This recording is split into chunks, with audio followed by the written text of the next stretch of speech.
Hello, am I live? I know there's a lag, and I think there's a lag because I have too many tabs open on my computer. Hello, everyone. Kim Cole's here, checking in with my Facebook family and my YouTube tubologists, tubintons, two by fours. Hey, Cindy Lou, how are you? How are you? What's going on in your neck of the woods? Hi, everybody. Just checking in this crazy time that we are still in. I'm giving you crazy hair today. I decided to take my hair out of the little twists that I had, and it's a little kooky for Cocoa Puffs, which is why I still have on a hat. But this is really me. And I like to make the sound boy yo yo yo yoing. Tubers, is that what we call them, Cindy? Cindy Lou? Tubers, my YouTubers, and my Facebook fam. All right, so checking in with everyone, seeing how everyone's doing. I'm sending major, major love to my family, my entire family in New York. And when I say family in New York, I mean people I haven't even met yet. I'm originally from New York. I've lived in California a really long time, since 1990. I've actually lived in California longer than I lived in New York, over half my life here, but my heart is still with New York, and I know New York is really hit hard with this corona situation. I think we've reduced it to CV. It's like CV, because at first it was coronavirus, novel coronavirus, bubba da, and then it was like corona, and now it's CV-19, yo. So I'm sending much love to that part of the country, and love to everyone else. So where are you? You're now, Cindy Lou, I know Cindy Lou, you live in New Zealand, and so you're now stay at home for the whole country in New Zealand. Wow. So this is a global situation, and listen, you all already know that. And I don't really watch all of the news, but today I tapped in, and I just want to send some major love to folks in New York. Yeah. We are a global family, and now more than ever, we need to take extra great care of ourselves individually, of our loved ones, and check in on loved ones. And I'm so grateful that we have, the social media ways for us to be able to stay connected.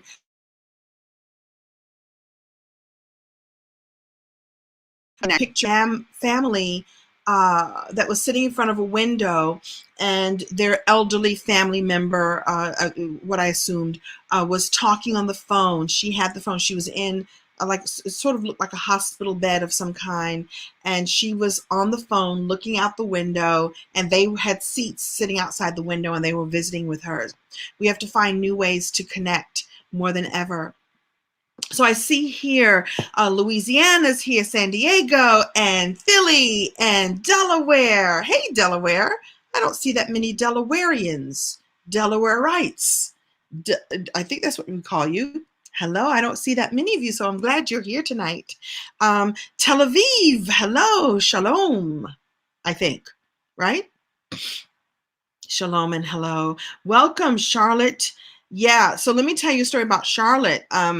I flew to Raleigh a week and a half ago to do an event that I was going to then rent a car and drive to Charlotte. And once I landed, they told us that it was canceled because Charlotte was about to shut down. And so I flew back home less than 24 hours later. I got right back on a plane. I told that story earlier about how a certain curly-haired jazz performer who plays the saxophone, whose name I shall not mention, tried to rat me out and tried to get me kicked off the plane. A certain long-haired, curly-haired gentleman whose initials are K and maybe G.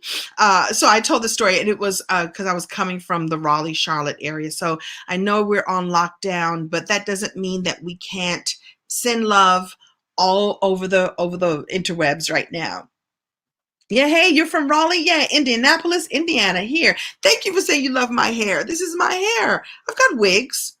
I've got braids. I've got things. I decided to just be, this is me. This is just me. This is me. It's time to color it, but this is me. So, great to see you too. Great to see you too, Leonard. I see Renee. I see Anya. I see you all. So welcome. And so the title, so number one, sending love to specifically to New York, because that's my hometown. I'm sending love to you wherever you are, all the way from New Zealand to Delaware. Yes, all is well. I'm in the final vestiges of this cold that almost got me kicked off the plane. I don't think it was the CV-19 or the corona experience. I think it was a bad cold, but it almost got me banned off a plane. The other weird thing is that, I do go out foraging for supplies, but I don't go out until nighttime. I don't know why. I don't know why I'm not going out until nighttime. And it just sort of feels very Night of the Living Dead, sort of apocalyptic, I Am Legend, Omega Man out there. Who remembers? So the movie I Am Legend that Will Smith made a few years ago was a remake of a Charlton Heston film called The Omega Man, with the late, great Rosalind Cash, who I had a chance to meet and talk with and be in her space. And it's like one of those apocalyptic, Mad Max Beyond Thunderdome. And that's what it's like in LA. That's what it's like at night here. Because like the streets are kind of empty and people are going and getting like the last like bits of toilet paper, and there's no cleaning supplies. Thank goodness I have that. And like the freezers are kind of empty, and then they'll stock something, and then you have to stand in line. Like you have to stand in line, and people are standing in line with their masks on their face. I don't even have a mask. I just stand back. And it's just weird. It's just really weird. You remember, Cassandra, I loved the original version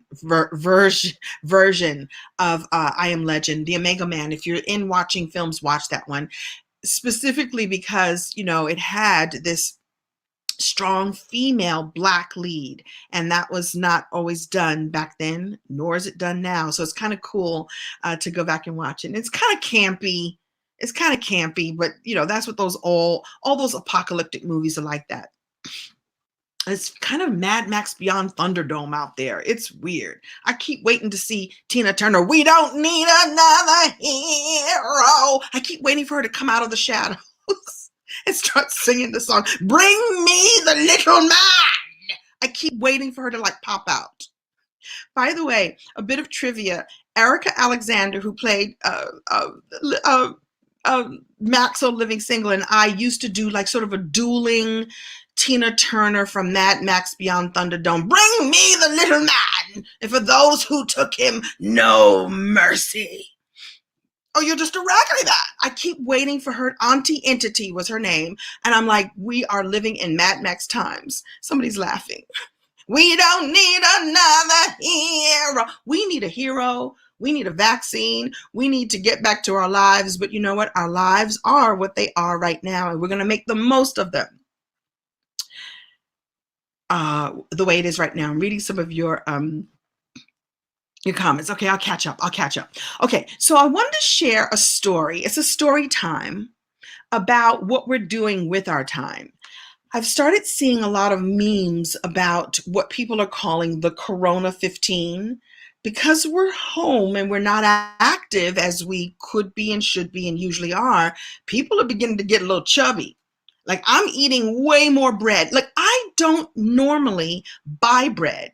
I'm a little bit gluten intolerant. Like you're gluten intolerant. You could be a little bit gluten intolerant, just like you could be a little bit pregnant. You either are or you aren't. And I think that's why my sinuses are like on fire right now, because I'm eating way more bread than I usually do because I had to buy bread. It was on the shelves, and so I bought it. I'm eating way more bread than I usually do, way more gluten than I usually do. And so I am exercising 3 days a week outside, trying to get a little fresh air. But everybody's talking about they're earning this, like gaining this extra weight. And, I think that we need to curb that, because I keep saying that when I fling open the doors, hello, greetings, welcome. When I open the doors after this whole crisis challenge experience is over, like what you do when what you do now affects what happens when you fling open the doors and we're allowed to go out and be normal again, whatever normal is, right?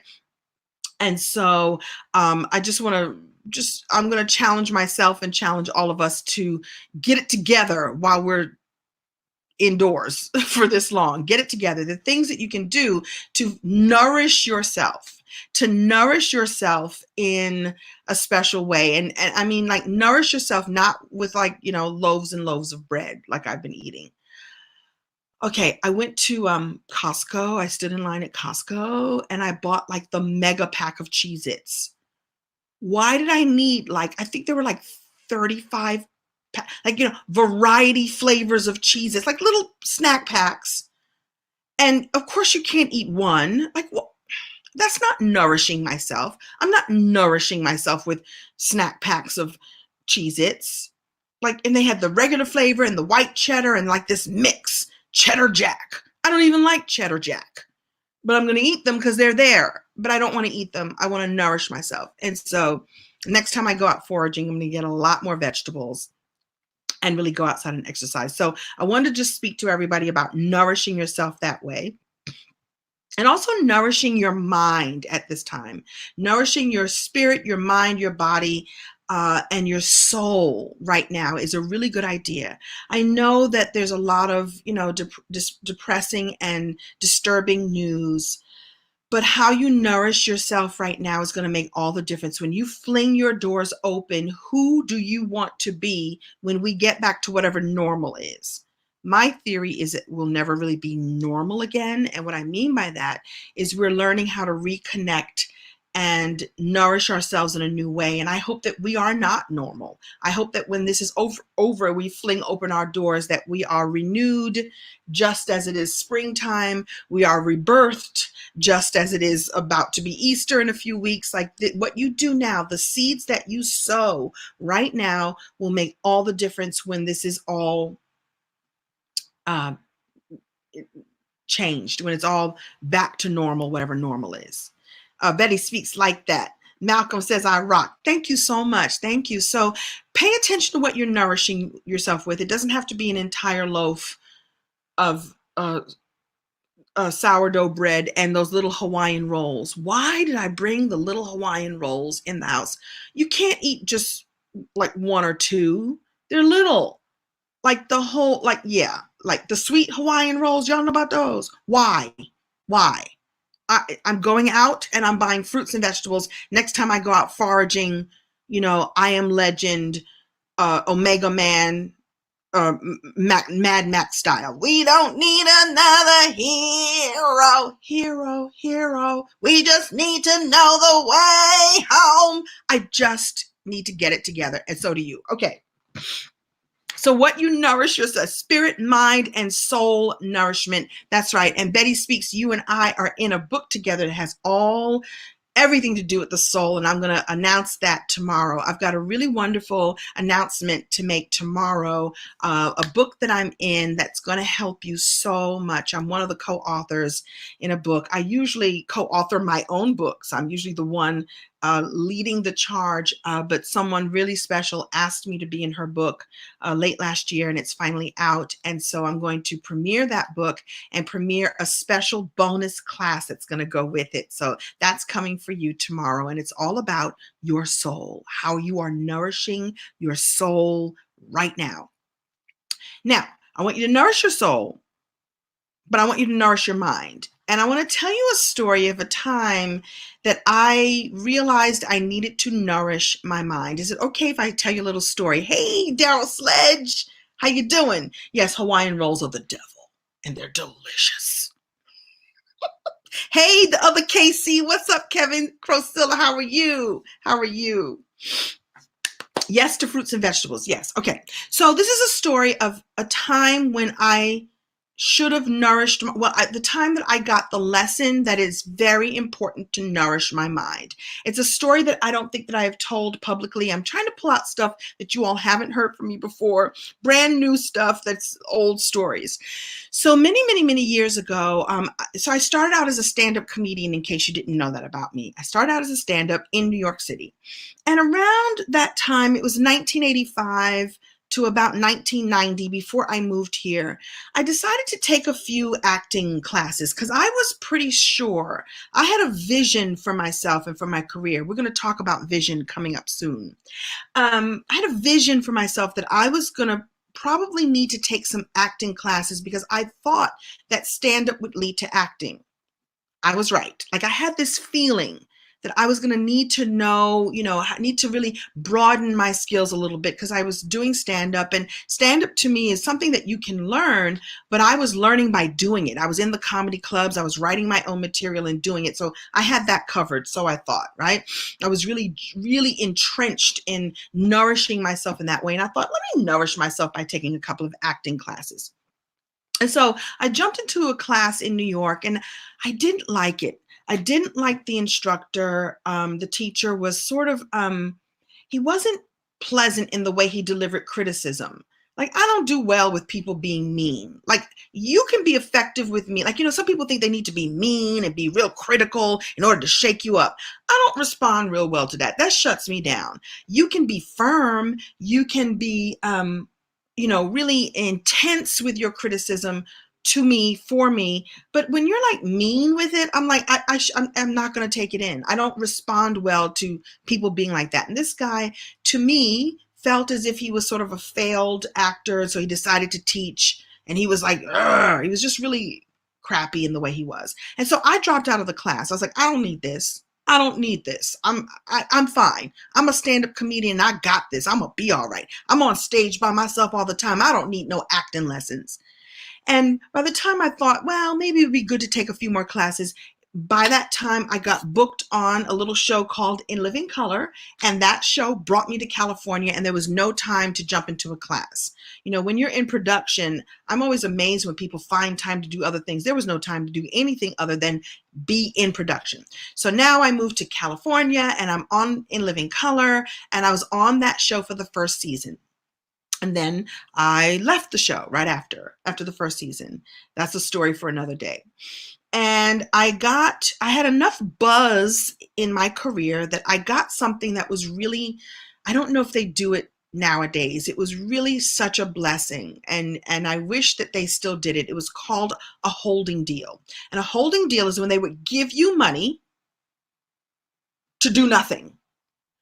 Well, not nothing. They would give you money because they would wanted to develop something for you. So they would hold you. So the networks would do this, or the production companies would go like, we're going to develop a show around you, so you're not allowed to take another TV show. So it was a really nice thing to have. It was a 6-figure deal. I don't think they're doing this anymore. It was fabulous. A 6-figure deal to do nothing while they developed something for you. But you could go and do a movie if you wanted to. If you got booked for doing a film, it was fine. They just didn't want you doing any TV because they didn't want you to compete with what they were going to develop for you. So I got called to go to an audition, and here we go.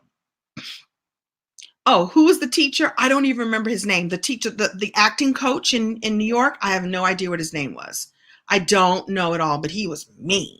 And he was giving me stuff to do that I was like, I'm never going to do that. Like, I'm a comedy girl. Doesn't mean that I can't do drama. But he was sending me into giving me characters to do that I was like, this is not even where I'm headed. Like, I don't want to do that. I want to do this. Anyway, so I don't remember his name. I don't. But I will give you the name of the director that I went in to audition for. And he taught me one of my most valuable lessons, and it was hard. So I don't even remember what it was for, but it was the great George Stanford Brown. And those of you who are old enough will remember him from The Rookies and from Lynx. He also was on Roots. Who was he on Roots? He was on Roots, the remake, like the redo, not the recent redo, like part 2 of Roots, as I recall. Somebody here correct me. I don't remember, but George Stanford Brown, fabulous actor, strong actor, and really strong director. Hold on, I need a sip of my tea from this morning. Hold, please. Okay. I see people are saying hi, Kim, and hi to the chat. Okay. Thank you so much for saying somebody here is a top-notch coach. Maybe it's time for me to get my behind back into coaching. Okay. Acting coaching. Like I said, it traumatized me. This guy in New York was so mean. It traumatized me. I was like, forget it. I'm not taking an acting class. They're mean. Okay. So here I am. I'm walking into the audition with the great George Sanford Brown. And, he's iconic as an actor. And at the time, I think he was maybe, people were beginning to find out that he was also a very talented director. And so I walk in and he sits me down to talk to me first. He says, so tell me about some of your training. Now, all the auditions I had gone on up until that time were you walk in and you read and that's it. Or, the audition for In Living Color, which I'll come on and tell that story. If I haven't told that story in a long time, was, you had to do stand up, but then you had to do characters. But I hadn't experienced a director saying, let's talk for a little bit. Let me hear a little bit about your pedigree and where you're from and what, what you. And so he said, so tell me about yourself. And I said, I'm a stand-up comedian, sir. And I just finished that show In Living Color and, spent a year there. And, he said, so tell me about some of your training. And because I had dropped out of acting class and I felt some kind of way about it, I got on a soapbox about acting classes. I said, well, sir, I'm a stand-up comedian and, we create characters every night on stage. So I've taken some acting classes, but I haven't really found it enriching for what I do. I mean, I write my own material. It's like I write my own script every single night, and I mean, acting classes are fine for most people, but people underestimate the power of the comedian. We get on stage and create every single night. And at the time, I really did do lots of characters. And like most actors aren't doing that like on a dime. And I didn't say that, but I did have a little bit of a chip on my shoulder also because this guy I had studied with had been rude to me. And I was like, I think I may have even mentioned that I took an acting class once, but I didn't find it helpful at all. And so, now I'm sure I wasn't this, sassy or edgy or, whatever it is I'm being, all up in my, fancy, whatever. I'm sure I wasn't. I'm sure I was respectful, but on the inside, I was a little like, I don't need an acting class. I'm fine. I like comedians are, because I told him I was a comedian. He was like, what else have you done? I was like, what? Excuse you? I mean, on the inside. So after I got off my soapbox, he says, okay, all right. Well, all right. Well, why don't we go ahead and read? And that's what they call it when you go into, those of you who don't know, they give you something called sides, which is just a piece of the script so that you can audition. And so there I am holding my paper. He says, all right, well, that's very good. Let's go ahead and read. And then I prepared myself. I steadied myself, and I proceeded to read. Yeah, I was a little bit bitter. And a little bit had a chip on my shoulder. Like, don't sleep on comedians, sir. Yes, I'll read now. And then I proceeded to give the worst audition that has ever been seen, ever. Yes, someone said Roots the Next Generation. Yes, he was one of the stars of Roots the Next Generation. And so many wonderful, I'm in the room with a legend here, a legend. I don't need any acting classes, sir. Very nice that you're asking me, but let me just go ahead. The audition stunk up the room. I think I read like this. I don't remember the lines, but it was like, hey, Jimmy, who do you think you are talking to me like that? I mean, you said you loved me. You don't really love me. You're Jimmy. You're a liar. Can I do that? Jim, you're a liar, Jimmy. Can I do that? Can I start again? He says, sure. Go right ahead whenever you're ready. I gathered myself. I said, get it together, Kim. Get it together. Come on. Get it together. You done told him that comedians are the bomb diggity. Come on now. Come on. Hey, Jimmy. I mean, who do you think you are? You said you loved me. You don't love me. You It was horrible. It was horrible. I started sweating. I started sweating in places I didn't know I had pores. And he didn't stop me. He let me go.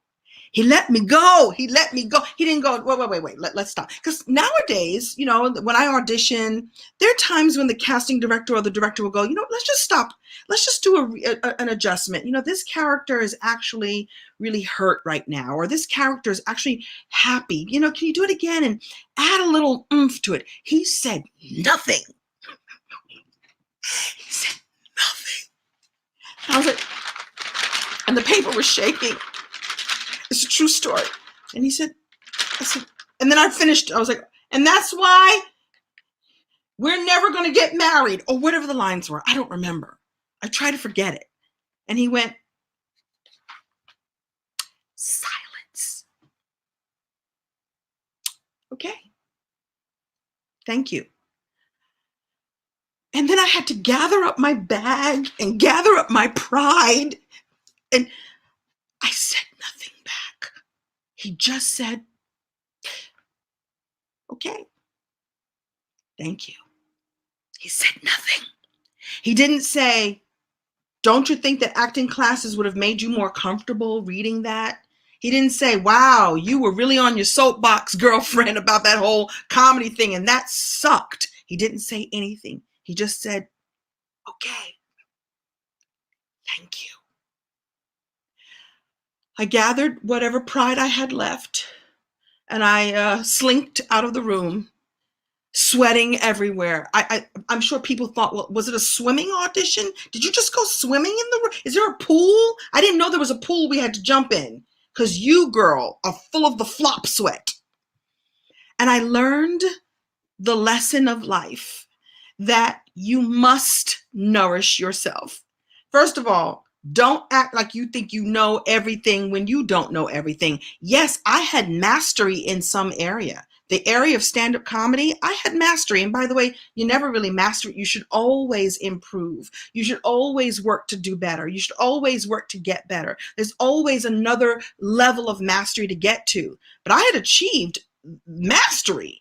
I had gotten on a hit TV show, and I had been given a deal to get my own TV show, which, by the way, never got made. But I made 6 figures. It was fabulous. But I did nothing that year other than audition and do some stand-up here and there.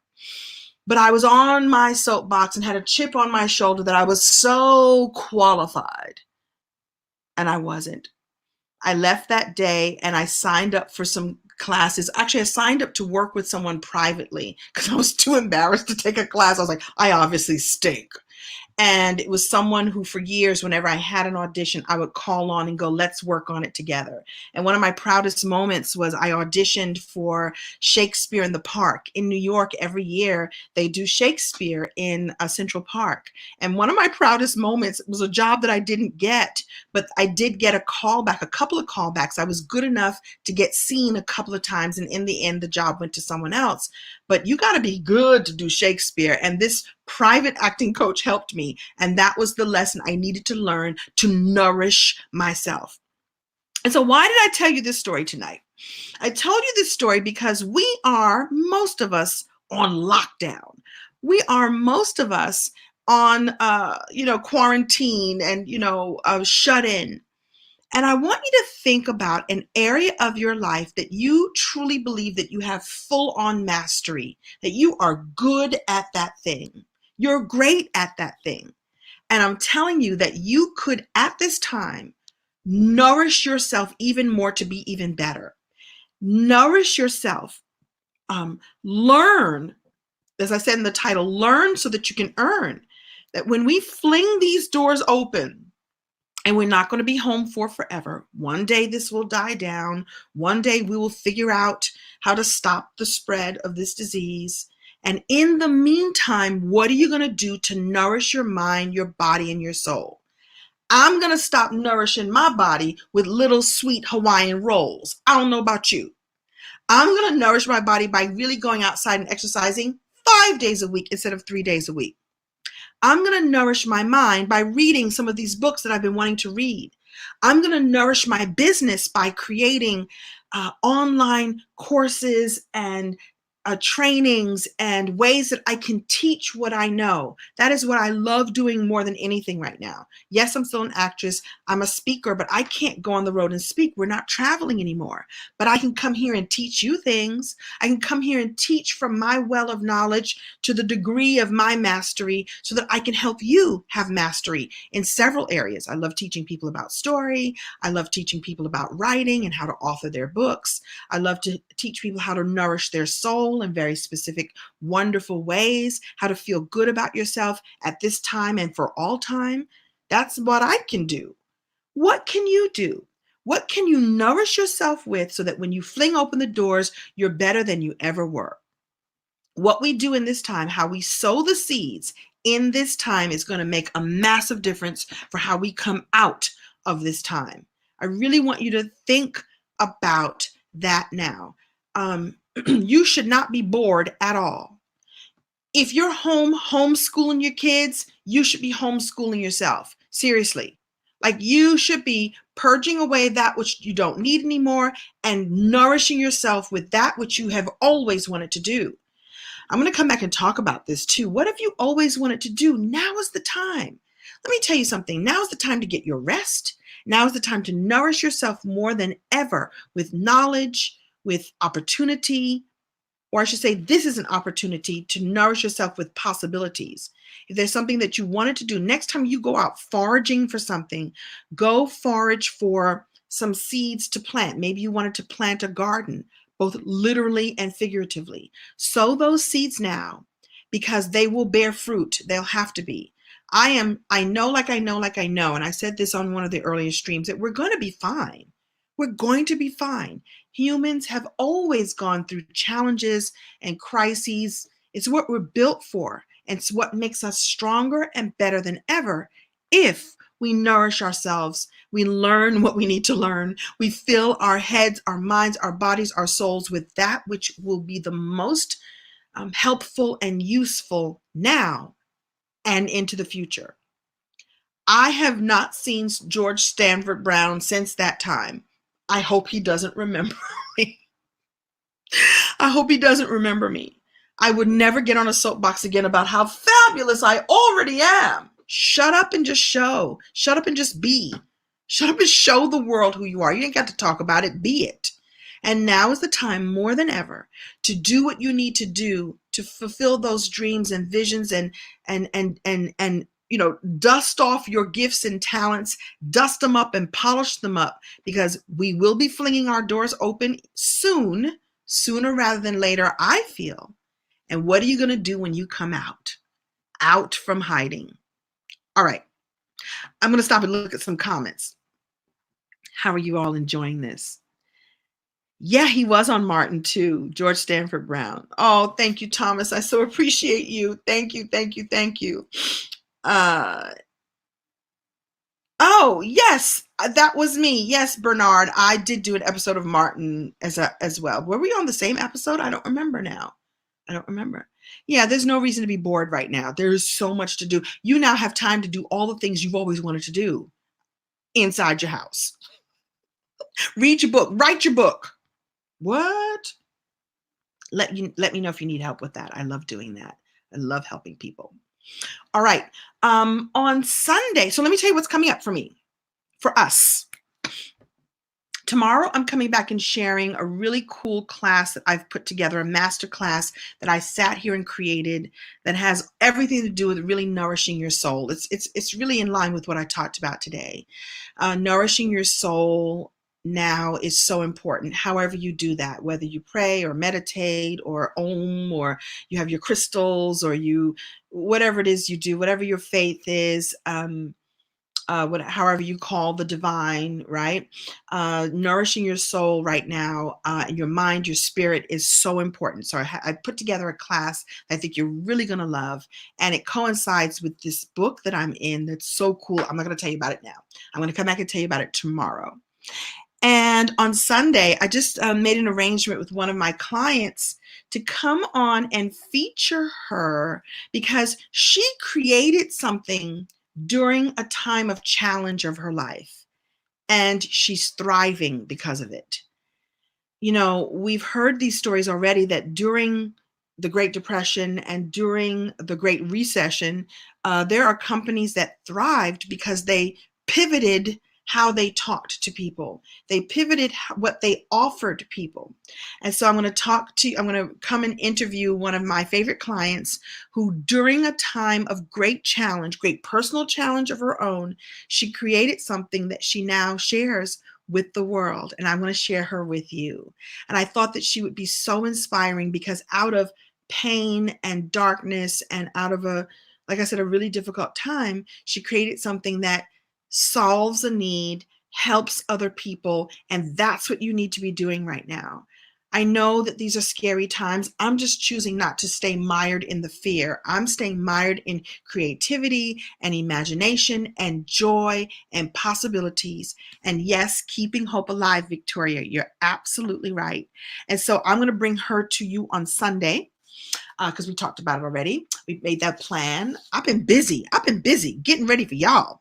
And I planned my master class that's going to happen tomorrow. Or I should say, planned what I'm going to talk about in the master class. And I'm going to share that with you tomorrow. That's going to happen early April. And what else? That's it. All right. I thank you, victorious warrior. I appreciate you. I hope you like my little story about what you need to do to nourish yourself. You think you know everything. You don't know everything. Go out there and learn some more stuff. And by the way, then give back and teach it to others. That's the sweet spot of life, is take what you know, master it, and then go and help someone else with what you know. What can you do? How can you serve? We should be thinking about that more than ever right now, because I know we're going to come out of this just fine. And in my opinion, we're going to come out for the better. I hope this was helpful. Share this. I didn't say this at the beginning of this. If you're on a replay or if you're actually watching this live, please share this with other people. If you found this helpful, if you found it funny, me and my embarrassing story, please do not tag George Stanford Brown. He may or may not remember, but I'm no longer on my soapbox. He taught me such a powerful lesson because he didn't even chastise me. He was like, all right, you saw what you did. You saw what you did. Thank you all so much for joining me. I wish you all the best. I love each and every one of you.